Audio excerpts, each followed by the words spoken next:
So what do you think that the issues are that actors face today that keep them from having the success that they would like to have? We're dealing with a particular economy that we haven't seen in a long, long time. You know, some people say we're out of the recession, some people say we're not out of it.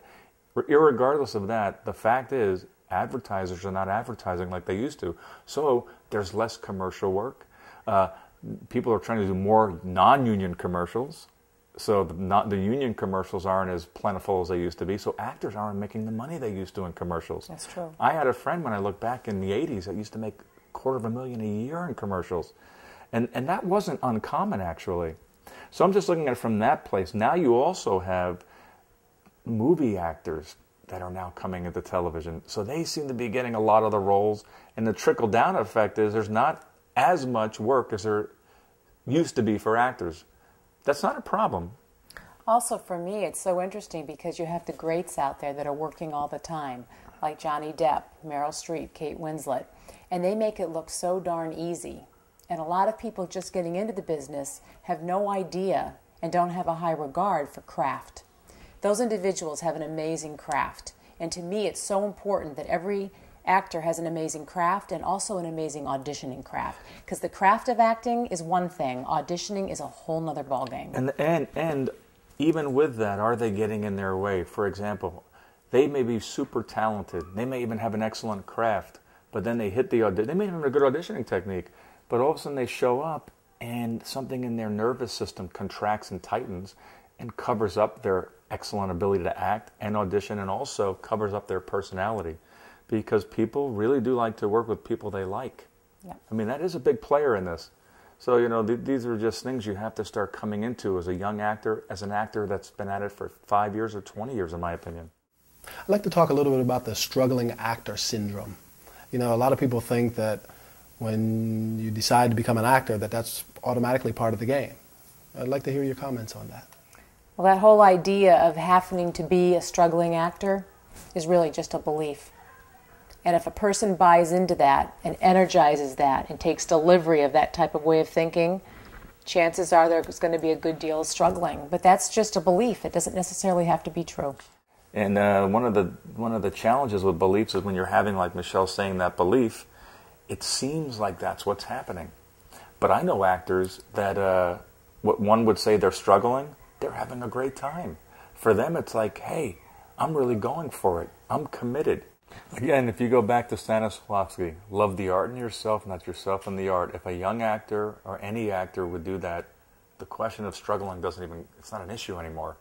It's gone. But to do that, very few ever really reach that place.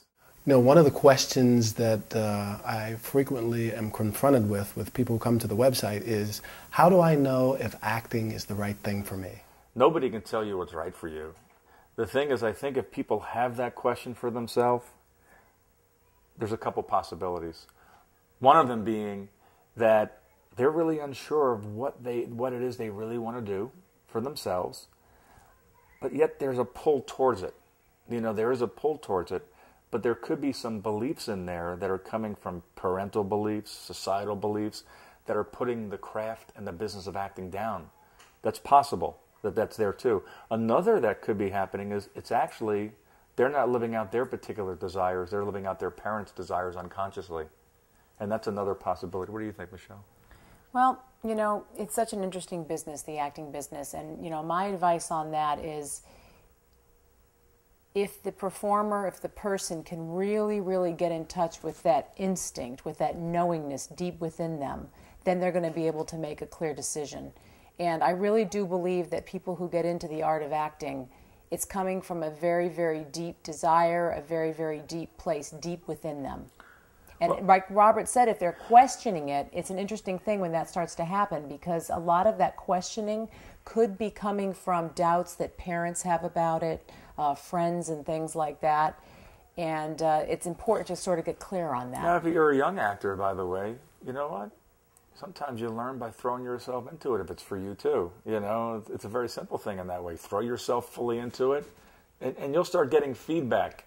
You know, it is a business that most people will face a tremendous amount of rejection. Yeah.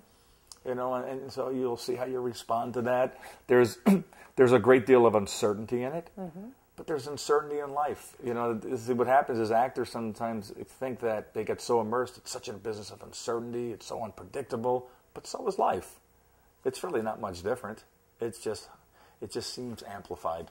The work that you do in helping actors get out of their way and helping them to achieve higher levels of success, how important is goal setting in that? So the most important thing, whether the goal is set or not set, is are you out of your way? Because if you're out of your way completely, when I say out of your way, again, I just want to emphasize this. Your thoughts aren't getting in your way. Your emotions, your behaviors, the way you are in the world, your networking. If you're not in your way, and here you are pursuing an acting career, and you might not have many goals about it, you actually are moving into a high probability of success. Now, let's say you're an actor that has goals, and those things aren't in your way, you're doing great too. But if you have goals and you're in your way, very challenging. You know, goals can be very helpful in terms of focusing you, but it's very important not to be too rigid with them.